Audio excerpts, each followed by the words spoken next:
तो चलो स्टार्ट करते हैं। लास्ट क्लास में हम लोगों ने जो पढ़ा था वो ये सब पढ़ लिया था, जिसमें कुछ वेक्टर फॉर्म में कैलकुलेशंस वगैरह किए थे, है ना। ये relative motion with non uniform velocity, ये हम लोग देख रहे थे।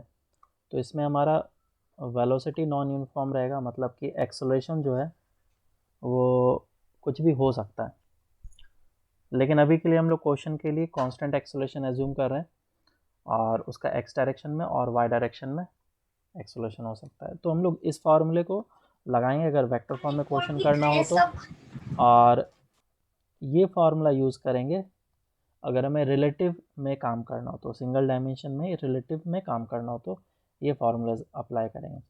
इसके बारे में हम लोग और भी थोड़े क्वेश्चंस वगैरह देख लेते हैं, क्योंकि इम्पोर्टेंट है।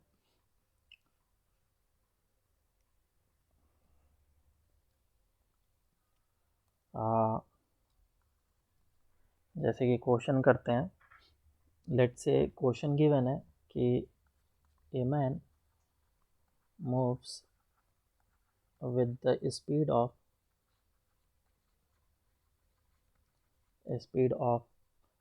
20 meter per second for 1 second in the direction of 37 degree west of north, and then he moves with the speed of 10 meter per second for 4 seconds in the direction of 53 degree north of east, then find its final displacement vector. Solve करो इसको। चलो solve करते हैं। तो देखो, इसमें दो part में क्वेश्चन करना पड़ेगा। पहला चीज़ तो दो वेक्टर्स निकलेंगे तुम्हारे इस जगह पे, तो एक्स एक्सेस और वाई एक्सेस बना लो, या फिर east west north south direction बना लो। East west and north and south. मैं जनरली क्या करता हूँ, इस डायरेक्शन को एक्स मान लेता हूँ और इसको वाई मान लेता हूँ, तो इससे इसके साथ कंपेयर कर सकते हैं और इसको वेक्टर फॉर्म में इजीली हम लोग लिख सकते हैं। पहला क्या बताया गया था, 20 मीटर पर सेकेंड से मूव किया है 1 सेकेंड के लिए, तो 1 सेकेंड के लिए मूव करा तो कितना डिस्टेंस मूव कर लेगा, 20 मीटर। तो 20 मीटर का डिस्टेंस किस डायरेक्शन में ट्रेवल किया है, 37 degree west of north. North के साथ कितना एंगल बनेगा, 37 डिग्री,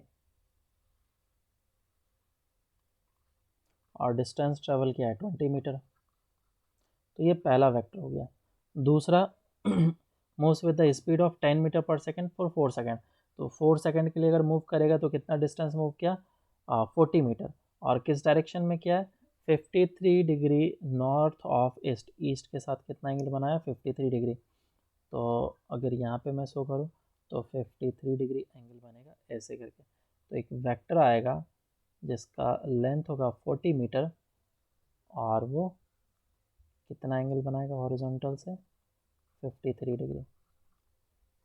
तो मुझे इसका ही रिजल्टेंट निकालना है, तो इसको मैं बोल लेता हूँ S1 और इसको बोल लेता हूँ S2।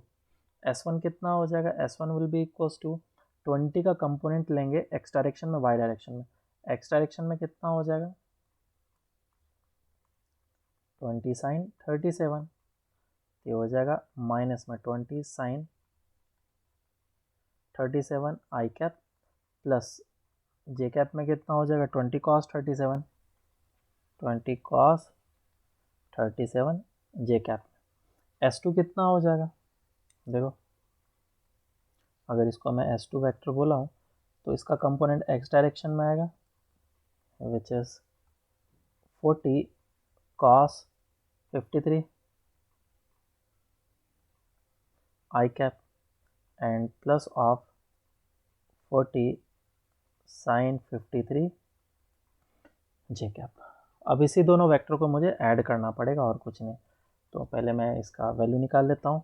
ये कितना हो जाएगा, minus 12 I cap plus of 4/5 होता है, इधर 20 होगा ये, 4/5 और 16 जे कैप, और ये कितना हो जाएगा, 40 गिवन है, तो cos 53 कितना होता है, cos 53 इज 3/5 है ना, तो 3/5 लिखो और कितना आ जाएगा, 8 इंटू 3 24 आई कैप प्लस, और ये कितना होगा 4/5 तो 32 जे कैप। तो सिंपल सा डिस्प्लेसमेंट वेक्टर चाहिए मुझे, तो this will be the resultant displacement vector which is s1 plus of s2, s vector is equal to s1 vector plus of s2 vector. अब दोनों को ऐड कर लो, तो 24 माइनस 12 आई कैप हो जाएगा प्लस 32 प्लस 16 जे कैप हो जाएगा, ये आ जाएगा आंसर। समझ में आया सबको? अब चलो नेक्स्ट पार्ट में चलते हैं कि अगर क्वेश्चन को रिलेटिव वाले तरीके से करना हो तो उसमें कैसे कैसे क्वेश्चंस वगैरह पूछे जाते हैं। तो पहले बेसिक क्वेश्चन करते हैं हम लोग। मान लो कि हमारे पास 2 बॉल गिवन है या फिर एक कैरम बोर्ड है, कैरम बोर्ड से 2 इस तरीके से डिस्क दिया गया है, इसकी वेलोसिटी इस डायरेक्शन में 3 मीटर पर सेकेंड है और इस डायरेक्शन में इसकी वेलोसिटी 4 मीटर पर सेकेंड है, और t इज इक्वल्स टू 0 से ये स्टार्ट करा मूव करना। इस डायरेक्शन में ये 60 डिग्री के एंगल पे मूव करना स्टार्ट किया और ये 30 डिग्री के एंगल पे मूव करना स्टार्ट किया। ये ऐसा है एक्सेस। तो बोला गया जब time t is equals to 5 second होगा तो उस समय इन दोनों के बीच का डिस्टेंस कितना होगा ये बताना है। तो पूछा गया find the distance between both particles after t is equals to 5 second. Solve करो, बेसिक क्वेश्चन है ये। ग्रेविटी नहीं है, ये कैरम बोर्ड है, हॉरिजॉन्टल प्लेन है, तो this is in horizontal plane, और एक्सेलरेशन 0 है दोनों का, फ्रिक्शनलेस सरफेस है। चलो सॉल्व करते हैं इसको। देखो इसको भी हम लोग 2 तरीके से कर सकते हैं, या तो तुम इसको रिलेटिव के तरीके से ना करो, पहला तरीका हो जाएगा, दूसरा रिलेटिव के तरीके से करो।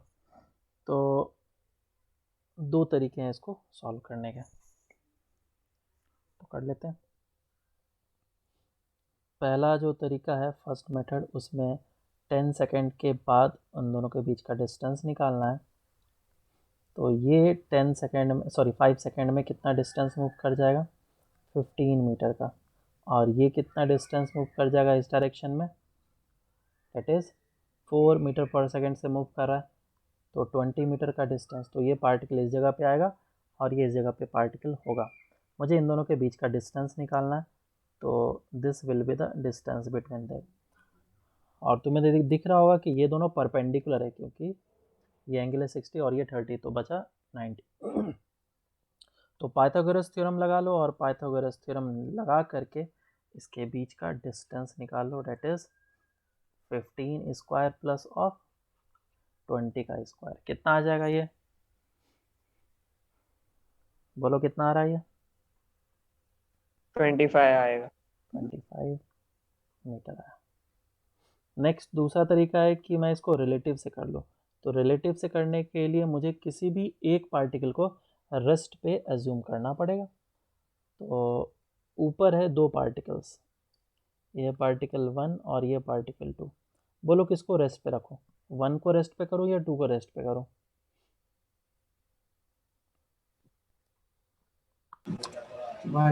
1 को रेस्ट पे रख लेता हूँ मैं।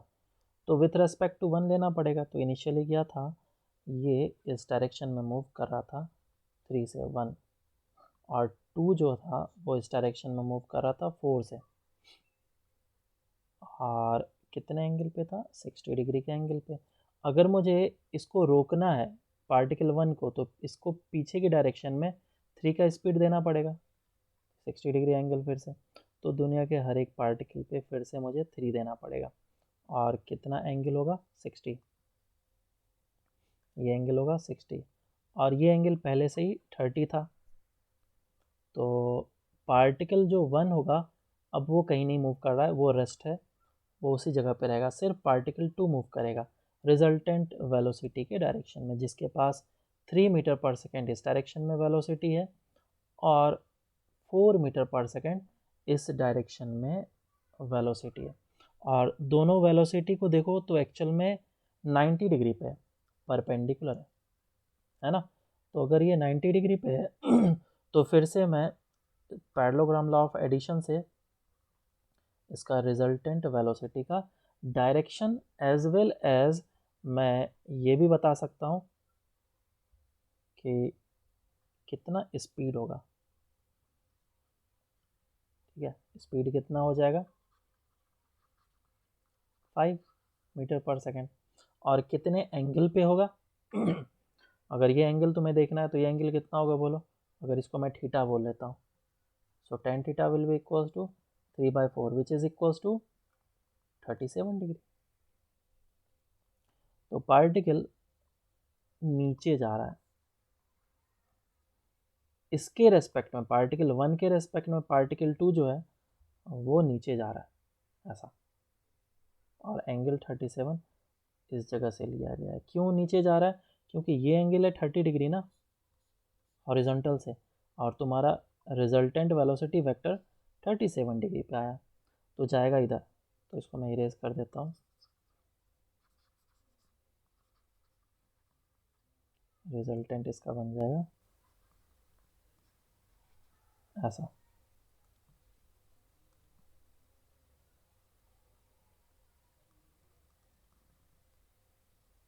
तो इस डायरेक्शन में कितने देर तक चलेगा वो, 5 मीटर पर सेकेंड से कितने देर के लिए चलेगा, t इज इक्वल्स टू 4 था ना, कितना था, 5 था, 5 सेकेंड के लिए चलेगा। तो कांस्टेंट स्पीड है, s is equals to v into T लगा लो, 5 इंटू 5 दैट इज 25 मीटर। तो ये हमारा आंसर आ गया। समझ में आया क्या सबको। तो ये रिलेटिव का तरीका है जिससे कि हम लोग क्वेश्चन को काफ़ी आसानी से कर सकते हैं, इजी वे में। और इस पे क्वेश्चन करते हैं। तो यूनिफॉर्म वेलोसिटी को अब छोड़ करके नॉन यूनिफॉर्म वेलोसिटी पे आते हैं। तो एक सिंपल सा क्वेश्चन पहले कर लेते हैं जो कि हम लोग को रेक्टिलिनियर मोशन में काफ़ी टफ लगता था। क्वेश्चन क्या था कि कार है या फिर बस है, जो भी बोलो बस है, और ये एक स्टूडेंट है, और ये बस जो है इस डायरेक्शन में कांस्टेंट वेलोसिटी से चलना स्टार्ट करा, विच इज़ मान लो 40 मीटर पर सेकेंड से वो चलना स्टार्ट किया था, और इन दोनों के बीच का डिस्टेंस है दैट इज़ 4 मीटर, कुछ भी मान लेते हैं। और ये u इज इक्वल्स टू 0 से दौड़ना स्टार्ट किया with the acceleration of 2 metre पर सेकेंड स्क्वायर। इसके स्पीड को कम कर लेता हूँ, एज्यूम कर लेता हूँ दैट इज़ 10 मीटर पर सेकेंड। तो पूछा गया कि कितने टाइम के बाद ये जो लड़का है वो बस को जाकर के पकड़ लेगा, मुझे ये बताना है। समझ में आया क्या। तो डिस्टेंस अगर तुम्हें दे दिया गया है दैट इज़ 20 मीटर। अब देखो इसमें कुछ पर्टिकुलर वैल्यू आ सकता है भी नहीं आ सकता है। ऐसा करते हैं, क्वेश्चन ऐसा कर लो, नया तरीके से क्वेश्चन कर लेते हैं। क्वेश्चन बोला गया कि आफ्टर 5 सेकेंड अगर स्टूडेंट बस को पकड़ लेता है, after 5 second student catches the bus, then find D. ये डी कितना होगा ताकि 5 सेकेंड में वो बस को पकड़ लेगा। सॉल्व करो इस क्वेश्चन को। इसमें एक छोटा सा करेक्शन कर लेते हैं क्योंकि डेटा फिट नहीं करेगा, फिर आंसर गलत आएंगे। इस 5 सेकेंड को कर लो 10 सेकेंड, ठीक है। तो 10 सेकेंड के बाद अब इस स्टूडेंट उसको पकड़ रहा है जा करके बस को, तो अब बताना है डी कितना होगा। तो इसको सॉल्व करते हैं। सॉल्व करने पे हमें क्या है कि डेटा कभी कभी उलट पुलट हो जाता है, सही से अगर डेटा फिल ना करें तो हमें आंसर्स गलत आ सकते हैं। जब t is equal to 5 second लिया था तो उसके लिए हमारे d का वैल्यू नेगेटिव आता, मतलब पॉसिबल ही नहीं है, लड़का को ही आगे रहना पड़ता बस के, तभी जा कर के वो पकड़ पाता। इस केस के लिए भी सॉल्व करेंगे तो भी हमें थोड़ा सा आंसर अलग तरह का मिलेगा, लेकिन ये पॉसिबिलिटी है, ऐसा हो सकता है। ये 2 मीटर पर सेकेंड स्क्वायर से मूव करना स्टार्ट किया, u इज इक्वल टू 0 है और ये 10 मीटर पर सेकेंड है। तो किसी एक को रोक दो, ऐसा कर लेता हूँ मैं, बस को रोकूँ या फिर स्टूडेंट को रोकूँ। बस को रोक देता हूँ। तो विथ रेस्पेक्ट टू बस, अगर मैं बस को रोक रहा हूँ तो इस पे पीछे की डायरेक्शन में वेलोसिटी देना पड़ेगा, तो इस पे भी पीछे की डायरेक्शन में वेलोसिटी आ जाएगा। और ये बस अब स्टेशनरी रहेगा, ये कहीं नहीं जाने वाला। बस स्टूडेंट जो है वो कुछ इस तरह का मोशन करके इसके पास पहुंचेगा। अगर ये डिस्टेंस d है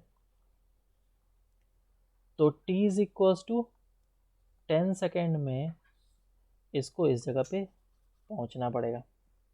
तो हम लोग कैलकुलेशन कर लेते हैं, डिस्प्लेसमेंट कितना हो जाएगा d, इसका इस डायरेक्शन में वेलोसिटी है 10 मीटर पर सेकेंड और इस डायरेक्शन में एक्सेलरेशन है 2 मीटर पर सेकेंड स्क्वायर। कौन सा फार्मूला यूज़ कर लें, s is equals to u t plus half a t square. s का वैल्यू कितना हो जाएगा -d, u कितना प्लस ऑफ 10, टाइम कितना 10 प्लस हाफ, a कितना -2 इंटू टी का स्क्वायर, t कितना 10 का स्क्वायर। अब अगर इसको मैं सॉल्व करूं तो ये आएगा 100 और ये -100, तो d का वैल्यू इधर से क्या निकलने वाला है 0। मतलब अभी जो लड़का है वो बस के पास में ही है। तो ये थोड़ा सा डेटा अलग तरीके से आ गया। अगर मैं यहाँ पे एक्सेलरेशन को थोड़ा सा ज़्यादा लिख देता या फिर टाइम को अलग कर देता तो मुझे डी का वैल्यू कुछ ना कुछ पॉजिटिव में मिल जाता, और उससे हम लोग पता कर लेते हैं कि हाँ ये इसका वैल्यू है इन दोनों के बीच का डिस्टेंस। जैसे कि एक एससीबी का क्वेश्चन करते हैं। क्वेश्चन दिया गया था कि ये एक पुलिस का कार है और ये एक थीफ का बाइक है ना।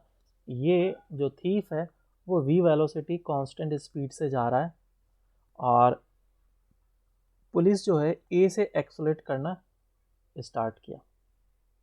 नहीं, कंडीशन शायद उल्टा था। कंडीशन ये था कि ये कांस्टेंट स्पीड से जा रहा था और शायद बाइक वाला अभी जस्ट a से एक्सेलरेट करना स्टार्ट किया विथ इनिशियल वेलोसिटी 0। इन दोनों के बीच का डिस्टेंस था d। तो पूछा गया क्या कंडीशन होना चाहिए या फिर क्या रिलेशन होना चाहिए इसके बीच में ताकि ये जो पुलिस है उस थीफ को आराम से पकड़ पाए। ये रिलेशन निकालना था। Find the relation between v d and a such that police catches the thief।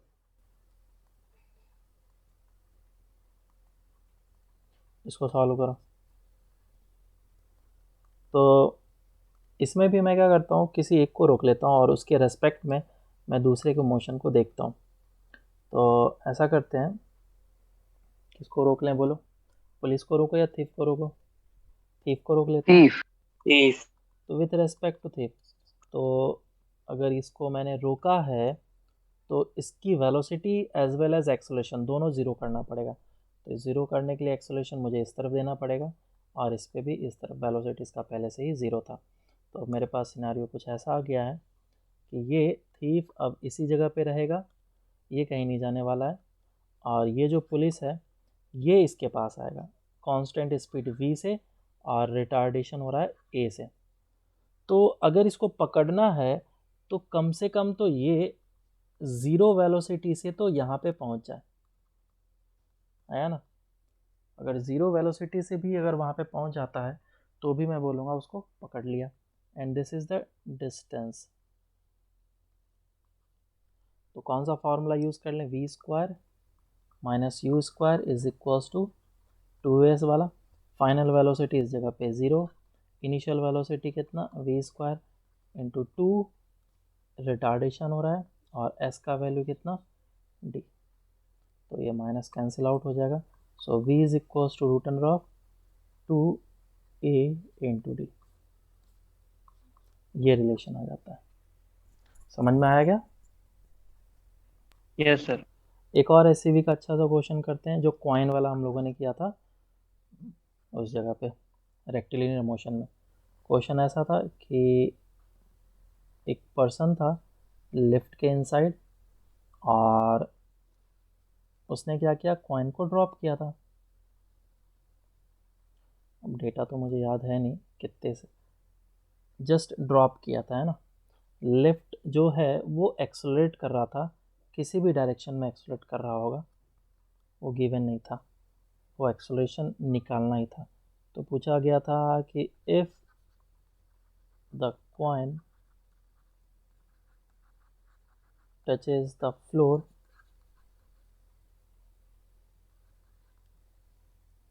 after 2 seconds, then find the acceleration of the lift। ये हम लोग को निकालना था कि लिफ्ट का एक्सेलरेशन कितना होगा। ये इस जगह पे कॉइन है और इसको ड्रॉप किया गया और इस कितने हाइट से ड्रॉप किया गया वो लगभग गिवन है, मान लो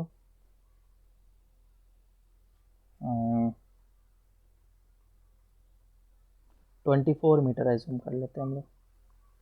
तो तुम्हें दोनों चीज़ बताना है कि किस डायरेक्शन में लिफ्ट एक्सेलरेट कर रहा था, एज वेल एज ये भी बताना है कि एक्सेलरेशन कितना था लिफ्ट का। सॉल्व करो। सर यही सेम डेटा आपने उधर भी दिया था।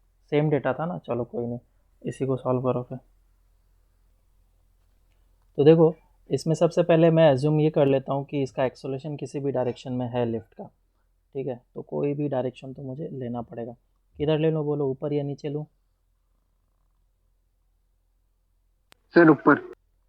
सर ऊपर लो।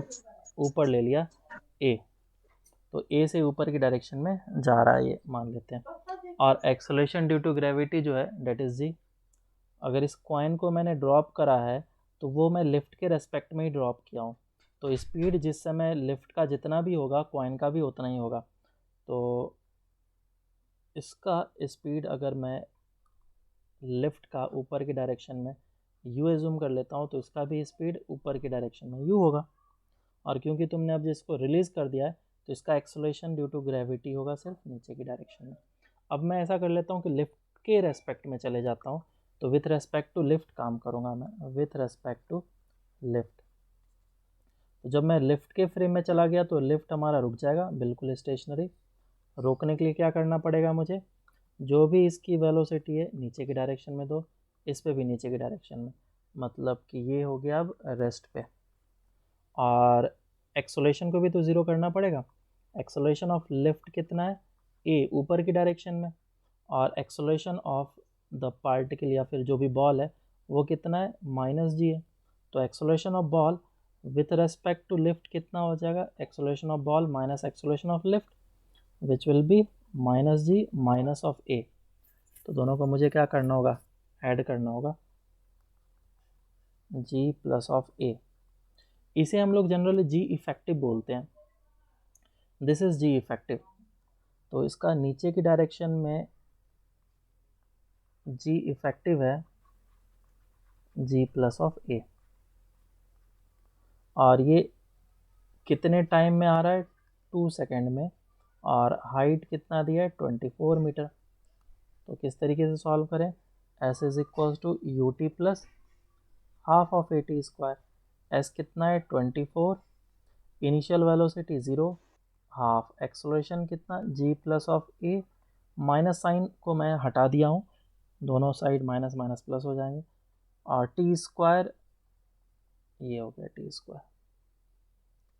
और इसको सॉल्व करो, सॉल्व करने पे कितना है, एक 2 इसके साथ कटेगा और ये हो जाएगा 12 is equal to ji plus of ए.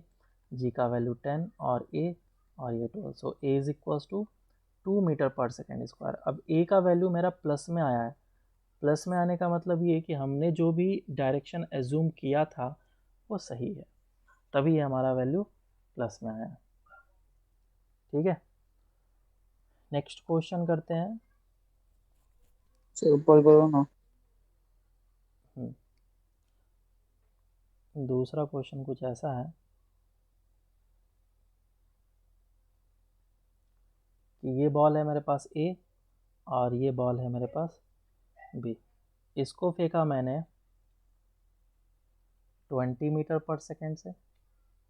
ऐसा करते हैं 10 मीटर पर सेकेंड ले लेता हूँ, 10 मीटर पर सेकेंड से. सर हो और गया. इसको फेंका मैंने 20 मीटर पर सेकेंड से ऊपर की डायरेक्शन में. इन दोनों के बीच का डिस्टेंस मतलब या फिर हाइट जो दे रखा है डेट इज 20 मीटर गिवन है. तो पूछा गया ए और बी कितने टाइम के बाद मीट करेगा और किस हाइट पे मीट करेगा. तो find the height and time when they will meet. ये भी हम लोगों ने रेक्टिलिनियर मोशन में करा था क्वेश्चन. सॉल्व करो इसको. ओके, तो सॉल्व करते हैं इसको. तो वही काम करना पड़ेगा मुझे, दोनों में से किसी एक को रोकना पड़ेगा. तो किसको रोकूं, ए को रोकूं या बी को रोकूं? बी को. A. B B B. B को रोक लेता हूँ. ठीक है फिर. तो विथ रेस्पेक्ट टू बी, अगर मैंने बी को रोका तो ये रेस्ट पे आना चाहिए. तो रेस्ट पे आने के लिए क्या करना होगा, इस डायरेक्शन में वेलोसिटी देना होगा 20 और इस पे भी इस डायरेक्शन में आ जाएगा 20. अब बात करते हैं एक्सेलरेशन की. एक्सेलरेशन ऑफ ए किधर होगा, नीचे की डायरेक्शन में माइनस जी. और एक्सेलरेशन ऑफ बी किधर होगा, वो भी नीचे की डायरेक्शन में. तो acceleration of a with respect to b कितना हो जाएगा, 0 बराबर. तो इसका मतलब ये कि एक कांस्टेंट स्पीड से मोशन करने वाला है इसको. तो अब यहीं पे रहना पड़ेगा, बी कहीं नहीं जा रहा है, लेकिन ए जो है वो नीचे की डायरेक्शन में 30 मीटर पर सेकेंड से आ रहा है विथ द कांस्टेंट स्पीड. और ये जो हाइट है इन दोनों के बीच का 20 मीटर है. तो कितना टाइम लगेगा इन दोनों को मीट करने में, 3/2 है ना, 2/3. That is 2/3 second. बहुत ही इजी क्वेश्चन. और किस हाइट पे मीट करेगा अब हम लोग ये भी निकाल सकते हैं. तो इसको तुमने फेंका था ऊपर की डायरेक्शन में 20 मीटर पर सेकेंड से, 20 मीटर पर सेकेंड से, और 100/9 meters. इतने टाइम में वो कितना डिस्टेंस ट्रेवल कर लेगा. तो s is equal to u t plus half of a t square. Formula लगा लो. यू कितना 20 times 2/3 minus half of g t square time 2/3 का होल स्क्वायर. अब इसको सॉल्व कर लेंगे, आंसर आ जाएगा. तो इस तरह के अलग अलग क्वेश्चंस जो हैं और दिए जा सकते हैं. प्रोजेक्टाइल मोशन लिफ्ट में भी कराया जा सकता है. तो उसके लिए हम लोग कुछ चीज़ें देखते हैं. Projectile motion in lift.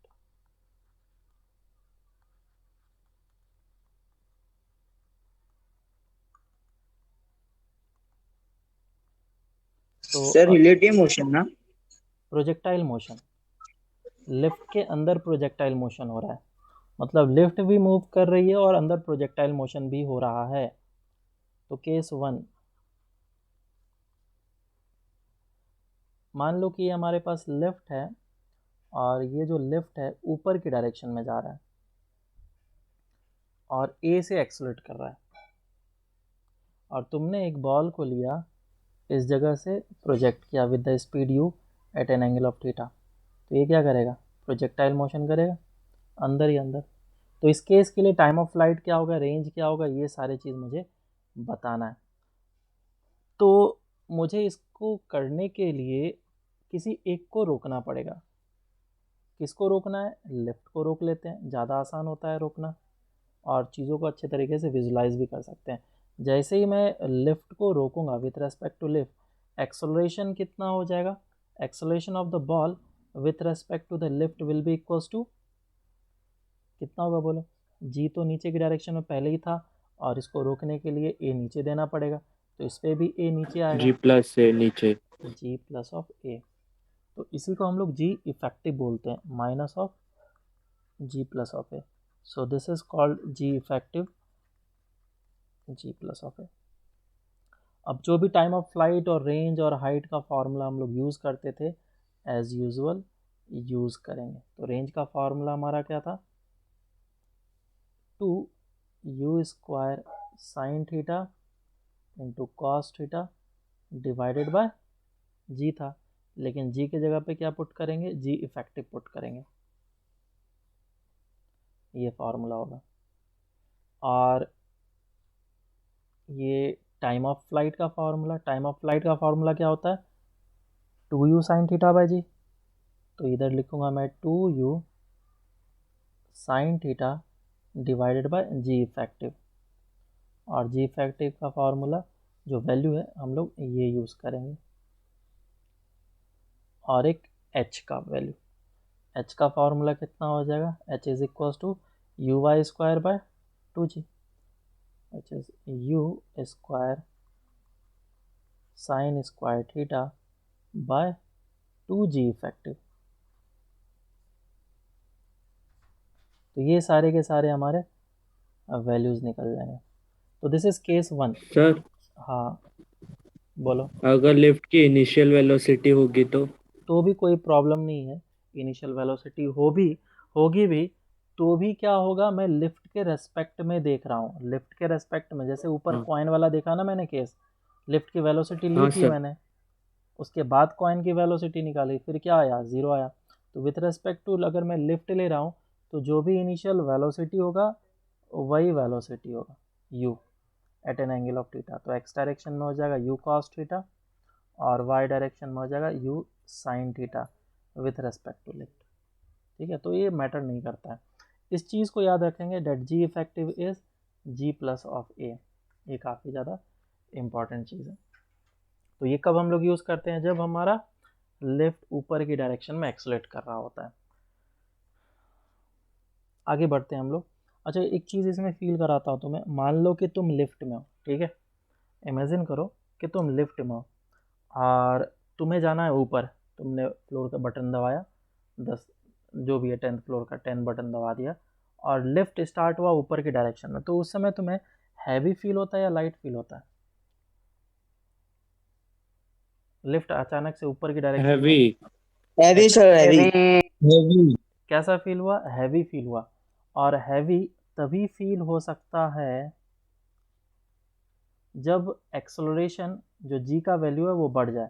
वैसे तो जनरली तुम पे फोर्स mg लगता है, लेकिन जी का वैल्यू बढ़ जाएगा तो तुम्हें ज़्यादा वेट फील होगा, है ना।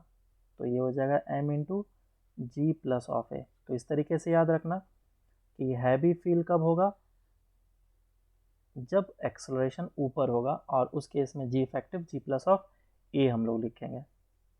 ठीक है, this is g effective, that is g plus of a. इस जी इफेक्टिव का काफ़ी ज़्यादा यूज़ है, हम लोग आगे जा कर के अलग अलग तरीके से यूज़ करेंगे। First case. सेकंड केस क्या है? सेकंड केस में जब लिफ्ट नीचे की जा रही डायरेक्शन होगी। में जा रहा हो। अब इमेजिन करो तुम 10th फ्लोर पे हो और तुमने 0 वाला बटन दबाया, लिफ्ट अचानक से नीचे की डायरेक्शन में आना स्टार्ट हुआ, तुम्हें हैवी फील होगा या लाइट? लाइट। Light. बहुत हल्का। लाइट फील होता है ना। अगर तुमने रोलर कोस्टर या फिर मैरी गो राउंड वगैरह जो होते हैं उस पर अगर तुमने चढ़ा होगा तो दो तरह का जर्नी होता है, एक अपवर्ड जर्नी और एक डाउनवर्ड जर्नी, है ना। तो जब नीचे आ रहा होता है उस समय काफ़ी ज़्यादा लाइट फील होता है, और जब ये ऊपर जा रहा होता है तो मुझे काफ़ी ज़्यादा हैवी फील होता है एक्सेलरेशन के टाइम पे। चढ़ा है क्या कभी? सर जाइंट व्हील में बैठा था। हाँ, तो इसी तरीके से हम लोग बोल सकते हैं कि अगर हमारे पास एक लिफ्ट है और लिफ्ट जो है वो नीचे के डायरेक्शन में इस बार एक्सलेट कर, बच्चा जय जय राम कौन है बोलेगा। ये? धीरज, इसको यू स्पीड से, सर मैंने इधर था। अच्छा दर्श, इसको यू स्पीड से थीटा एंगल पे फेंका। तो इस बार जी इफेक्टिव क्या होगा? लाइट फील होना है मुझे, तो विथ रेस्पेक्ट टू लेफ्ट अगर मैं चले जाऊं तो जी इफेक्टिव हो जाएगा हमारा ऊपर की G डायरेक्शन माइनस में ए, हाँ, और इस पे लगाना होगा ए ऊपर, और इस पे जी पहले से नीचे लग रहा था, तो जी माइनस ऑफ ए होगा, और इफेक्टिव नीचे की डायरेक्शन में आया, g minus of a in downward direction, तो एक माइनस साइन हम लोग लगाएंगे, और यू एक्स फिर से वही चीज़, u cos theta, and y direction में यू साइन थीटा, ये आ गया। तो टाइम ऑफ फ्लाइट और हाइट का फार्मूला, ये सारी चीज़ तो हमें वही लगाना है। टाइम ऑफ फ्लाइट हो जाएगा 2 u sine theta and divided by g, that is g minus of a, g effective use कर लिया।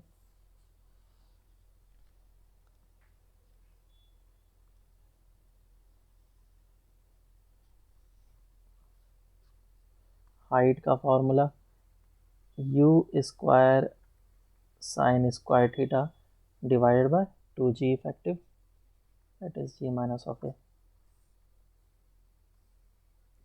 एंड रेंज का formula 2u square sine theta into cos theta divided by g.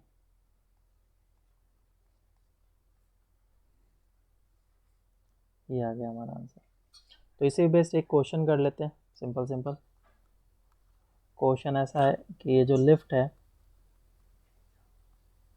ये lift ऊपर के direction में जा रहा था एक मिनट ऊपर लो ना। With constant acceleration of 2 metre पर सेकेंड स्क्वायर, और इस बॉल को इस जगह से फेंका गया with the speed of 20 metre पर second at an angle of 37 degree. तो इसका टाइम ऑफ फ्लाइट कितना होगा, रेंज कितना होगा, ये निकालो। तो पहले इसको हम लोग सॉल्व कर लेते हैं। क्या करना पड़ेगा, मुझे टाइम ऑफ फ्लाइट का फार्मूला निकालना है, वैल्यू निकालना है, कितना हो जाएगा, अप्लाई कर लेंगे 2u साइन थीटा बाजी 2u sine theta divided by g, g कितना इफेक्टिव ले लेंगे, जी प्लस ऑफ ये आ जाएगा विच विल बी 12, और रेंज का formula 2u square sine theta into cos theta sine 37 into cos 37 divided by 2g, sorry g. तो g effective ये put कर लेंगे, हमारा आंसर वगैरह आ जाएगा।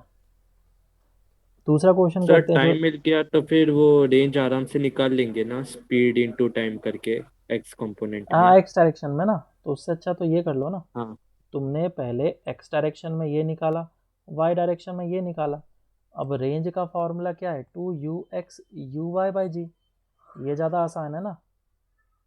हाँ सर। ठीक है, तो क्वेश्चन कुछ ऐसा था HCV में कि ये एक लिफ्ट है, और ये जो लिफ्ट है वो नीचे की डायरेक्शन में एक्सलेट कर रहा था 12 मीटर पर सेकेंड स्क्वायर से, और इस जगह पे एक कॉइन को रिलीज़ किया गया। इस पूरा लिफ्ट का जो हाइट था it was I think 20 metre, rough rough data में दे रहा हूँ, और ये जो है वो 8 मीटर है। इसको रिलीज़ किया गया with respect to lift, released with respect to lift. Then find the time after which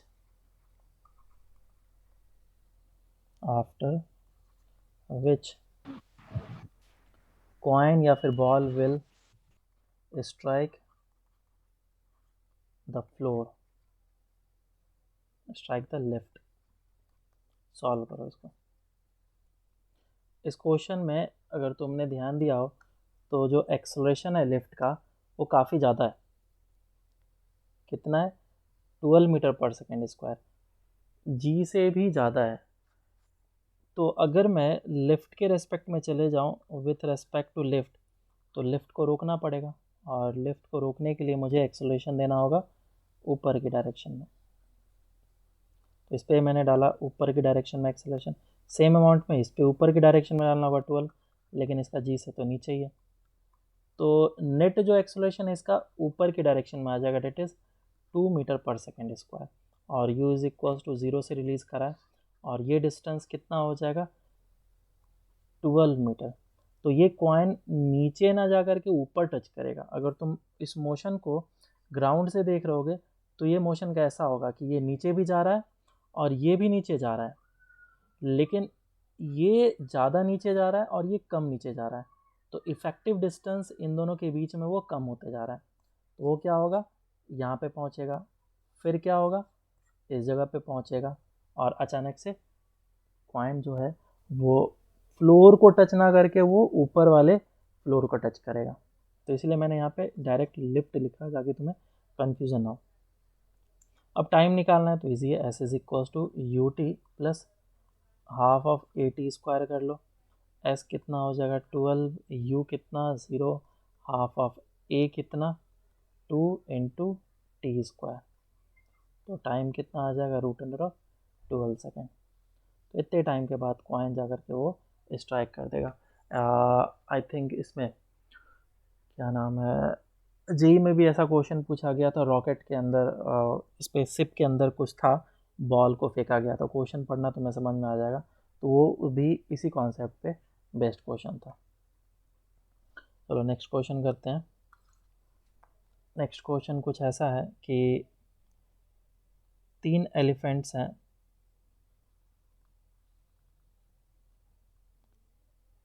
ये एलिफेंट ए, ये एलिफेंट बी और ये एलिफेंट सी, और सभी के बीच का डिस्टेंस अभी दिया गया D and D.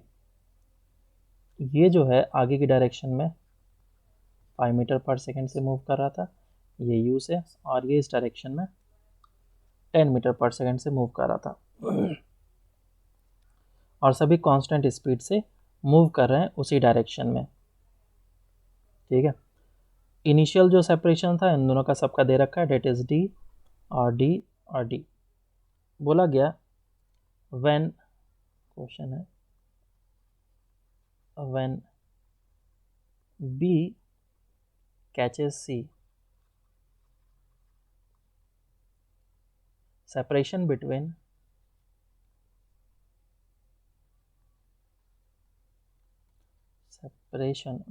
A and C becomes 3D,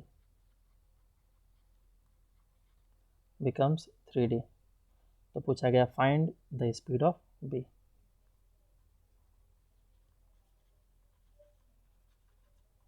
the speed of B, solve करो इसको।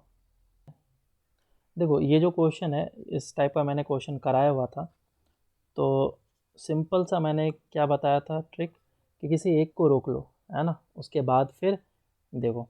तो क्या है, व्हेन बी कैचेस सी, तो बी ने सी को पकड़ लिया, तो ऐसा करता हूँ कि मैं सी को रोक देता हूँ, तो विथ रेस्पेक्ट टू सी करता हूँ काम। अगर मेरा सी रुक जाएगा, सर 15 मीटर। चेक करते हैं, सी अगर रुक गया है तो इसको मैं इस डायरेक्शन में 10 देना पड़ेगा, इस पे भी 10 देना पड़ेगा, और इस पे भी 10 देना पड़ेगा। तो अब जो स्पीड हो जाएगा बी का वो इस डायरेक्शन में u -10 हो जाएगा, और इसका जो स्पीड हो जाएगा 5 मीटर पर सेकेंड इस डायरेक्शन में हो जाएगा।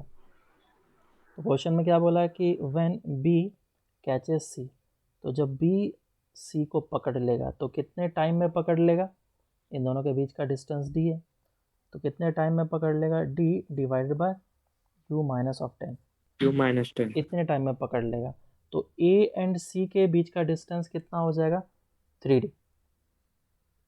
ठीक है, तो ए एंड सी, सी हमारा इसी जगह पे है, तो ए ने इधर डिस्टेंस मूव करा, ये डिस्टेंस पहले से ही डी था, तो इसका मतलब डी डिस्टेंस इसने एक्स्ट्रा मूव करा इतने टाइम में, बराबर इतने टाइम में कितना डिस्टेंस मूव करा उसने, डी डिस्टेंस। तो मैं इसके लिए लगा लेता हूँ s is equals to v into t. S कितना डी डिस्टेंस मूव करा, वेलोसिटी कितना था 5, और कितने टाइम में, इतने टाइम में, D upon you minus of 10। तो इधर से तुम्हारा u निकल करके आ जाएगा, which is u minus 10 is equals to 15 5, so u is equals to 15 metre पर सेकेंड, ये आंसर। चलो, तो ये सारी चीज़ हैं रिलेटिव मोशन में, और भी अलग अलग तरह के क्वेश्चंस आ सकते हैं। एक लास्ट मेरिडोव का क्वेश्चन करेंगे हम लोग बाद में जा करके। आगे चलते हैं, that is river motion, relative motion in river flow, इसे करते हैं। और यहाँ से हमारा थोड़ा सा डिफ़िकल्टी लेवल स्टार्ट हो जाता है, relative motion in river flow. तो पहला तो हम लोग सिंपल वाला करेंगे, रिलेटिव मोशन, जो दो तरह के फ्लो हो सकते हैं, और उसमें कोई भी पर्सन जो तैर रहा होगा वो दो तरह का तैर सकता है। कैसा, दो केसेस मैं यहाँ पे लिख देता हूँ, केस 1 एंड केस 2।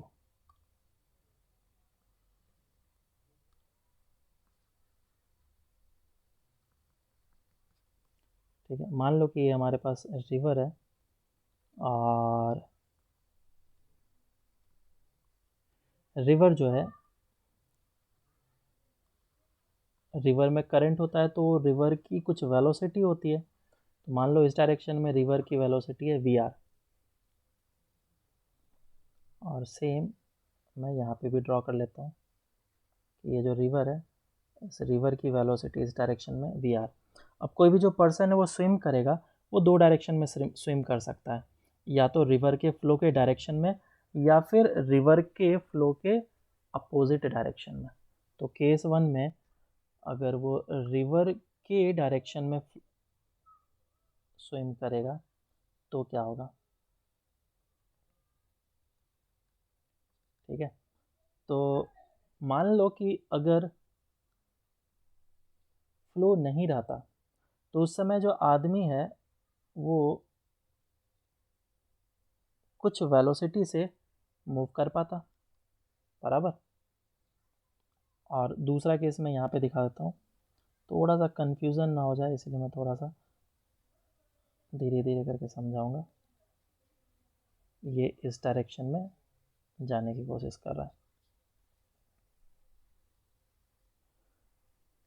तो ऐसा कर लेते हैं कि इसको मैं v एज्यूम कर लेता हूँ, और इसको मैं u एज्यूम कर लेता हूँ। u क्या है, स्पीड, ये स्पीड है जब पानी का करंट बिल्कुल ना होगा, उस समय की स्पीड u है, ठीक है। तो मैं इसको किस तरीके से लिखूँ, speed of the person due to its own power, खुद के पावर से वो u के स्पीड से जा सकता है इन स्टिल वाटर। और v क्या है, v is the river velocity, या फिर velocity of the river, speed लिखा हूँ, वेलोसिटी कर देता हूँ, बात एक ही है, वेलोसिटी ऑफ द रिवर, ये सिंपल सा चीज़ है। तो अब अगर ये दोनों चीज़ एक साथ होगा, तो जो ग्राउंड पे पर्सन होगा वो इसको देख रहा होगा, इस स्विमर को देख रहा होगा, और इस स्विमर को मैं मैन बोल लेता हूँ। तो ग्राउंड से जो भी पर्सन देख रहा होगा वो कितनी स्पीड बताएगा इसका? बिल्कुल लॉजिकल चीज़ है, बताओ कितना होगा? U plus V। u plus v, बिल्कुल सही। तो velocity of man with respect to ground, velocity of man with respect to ground, ये कितना हो जाएगा? v plus u। अब इसको हम लोग लिखते अलग अलग तरीके से हैं। इसका देखो मैं रिप्रेजेंटेशन बताता हूँ कैसा है। इसको हम लोग सिर्फ और सिर्फ लिखते हैं वेलोसिटी ऑफ रिवर, वी से रिप्रेजेंट करते हैं। इसको हम लोग क्या लिखते हैं? वेलोसिटी ऑफ मैन लिखते हैं, वेलोसिटी ऑफ मैन।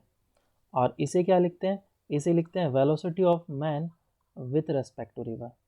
इस नोटेशन को काफ़ी अच्छे तरीके से याद कर लो, किसका क्या मतलब है उस चीज़ को अच्छे तरीके से याद कर लो, क्योंकि इसी नोटेशन में तुम्हें कन्फ्यूज़न होगा और तुमसे गलती होगा। तो वेलोसिटी ऑफ मैन क्या लिखा आ जाएगा?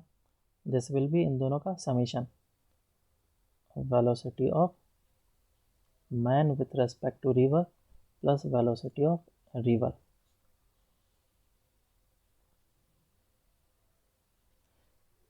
इसको थोड़ा सा इस तरफ लेकर के आ जाएंगे तो भी हमारा काम वैसा ही दिखेगा, velocity of man with respect to river हो जाएगा velocity of man velocity minus velocity of river, है ना।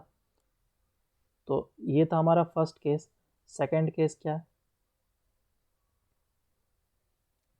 सेकंड केस में अगर ये इस डायरेक्शन में जा रहा है विद द स्पीड u, जो कि खुद का पावर के कारण से, और इसकी स्पीड v है, तो नेट स्पीड कितनी हो जाएगी? Net speed U minus V। Of the man with respect to ground is basically u minus of v, और गिवन है कि u हमारा ज़्यादा है तभी वो आगे की डायरेक्शन में डिस्टेंस को कवर कर सकता है, अदरवाइज नहीं कर पाएगा। तो इसको मैं बोलूँगा वेलोसिटी ऑफ मैन। तो इसको डायरेक्टली बोला जाएगा velocity of man, velocity of man. With respect to ground भी नहीं बोलेगा, सिर्फ वेलोसिटी ऑफ मैन बोला जाएगा। तो इसे बोला जाएगा, एक दो तरह के हो गए, एक तो डाउन द स्ट्रीम और एक अप द स्ट्रीम हो गया। तो ये कौन सा आएगा हमारा? डाउन द स्ट्रीम, और ये होगा अप द स्ट्रीम। मतलब रिवर फ्लो के अपोजिट डायरेक्शन में हम लोग जा रहे हैं तो अप द स्ट्रीम होगा, और रिवर फ्लो के डायरेक्शन में जा रहे हैं तो सपोर्ट मिलेगा और वो डाउन द स्ट्रीम होगा। तो ये बेसिक सा चीज़ है, समझ में आया सबको? अगर समझ में आ गया है यस सर। तो क्वेश्चन करते हैं। Yes sir.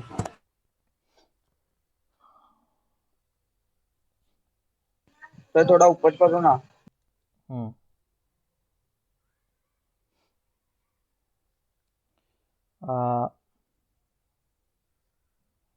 क्वेश्चन दिया गया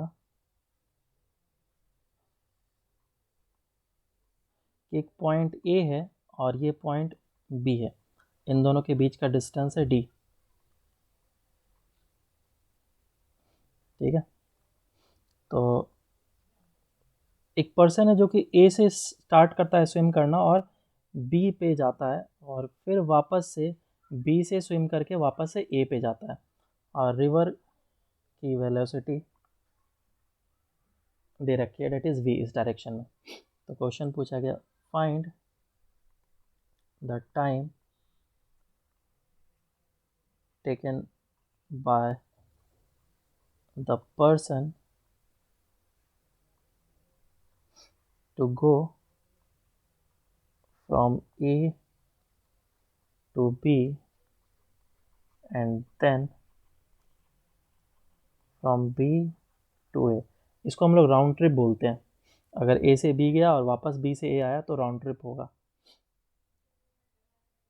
और गिवन है कि velocity of man with respect to river is u and velocity of river is v. चलो सॉल्व करो इसको, चलो सॉल्व करते हैं इसको। तो दो केसेस में, एक तो अप द स्ट्रीम होगा और एक डाउन द स्ट्रीम होगा। जब ये डाउन द स्ट्रीम में जा रहा होगा तो उस समय ए से बी की तरफ जाने में इसकी जो स्पीड होगी, net speed, that will be u plus of v, और इधर जाने में इसको टाइम लगा t डाउन। तो t डाउन कितना होगा, d डिस्टेंस ट्रेवल करना है, that is t upon u plus of v। और अप द स्ट्रीम होगा, और अप द स्ट्रीम में इसकी स्पीड कितनी होगी, u माइनस ऑफ v, और डिस्टेंस कितना ट्रेवल करना है इसको, d। तो t अप कितना हो जाएगा, that will be equals to d upon u minus of v। तो मुझे टोटल टाइम निकालना है, तो टोटल टाइम कितना हो जाएगा, इन दोनों का addition, d upon u plus v plus of d upon u minus of v। अब इसको सॉल्व कर लो, u square minus v square, d common आ जाएगा, और अंदर कितना आएगा बोलो, u minus v and plus of u 2u। Plus v। तो v कैंसिल आउट हो जाएगा, 2u आ जाएगा। तो ये आ जाएगा आंसर, टोटल टाइम। सिंपल था, है ना। नेक्स्ट क्वेश्चन करो। नेक्स्ट क्वेश्चन दिया गया है कि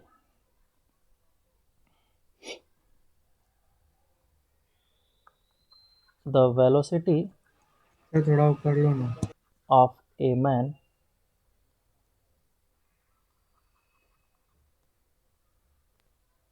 is 15 मीटर पर सेकेंड।